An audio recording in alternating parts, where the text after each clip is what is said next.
हमरी अटरिया पे। শীতে খোলামেলা অবতারে জয়া আহসান, নেটিজেনদের বিরূপ মন্তব্য। ভিউয়ার্স, বিস্তারিত জানতে হলে পুরো ভিডিওটিকে না টেনে শেষ পর্যন্ত দেখতে থাকুন।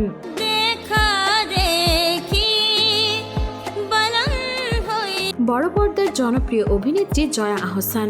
ব্যক্তি জীবনে পোশাক আশাকে অনেকটাই শৌখিন এই অভিনেত্রী। প্রায় দিনই ভিন্ন রূপ ভিন্ন অবতারে নিজেকে মেলে ধরেন জয়া। এই তো কয়েকদিন আগে ভারতে এক ফিল্মফেয়ার অ্যাওয়ার্ড অনুষ্ঠানে ভিন্ন রূপে জামদানিকে পরে নতুনত্ব তুলে ধরেছিলেন তিনি। তা নিয়ে অবশ্য কম সমালোচনার মুখে পড়তে হয়নি জয়াকে।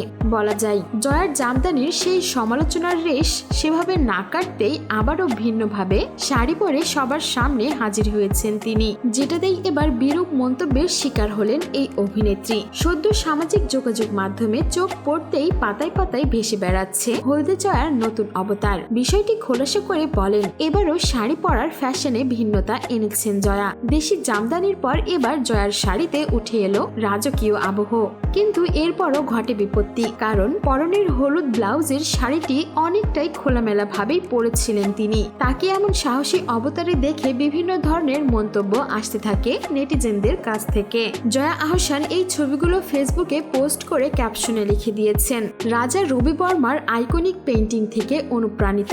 সেই আধুনিক শৈলীর সাথে পুরনো শিল্পকে উপস্থাপন করার চেষ্টা করলাম। জয়াকে এমন অবতারে দেখে নেটিজনদের মাঝে যেন রীতিমতো উত্তাপ ছড়িয়ে পড়েছে, তাতে সন্দেহ নেই। সঙ্গে এক ঝাঁক সমালোচনা তো রয়েছে। নেটিজেনদের একজন মন্তব্য করেছেন, শীতের দিনে এমন সাজ ঠান্ডা লাগে না। অন্য জনতার মন্তব্য, বেশি সাহসী রূপে ধরা দিয়েছেন। আবার অন্য আরেকজন মন্তব্য করেছেন, শাড়ি ব্লাউজটা সুন্দর, তবে বেশি খোলামেলা না হলেও পারতেন।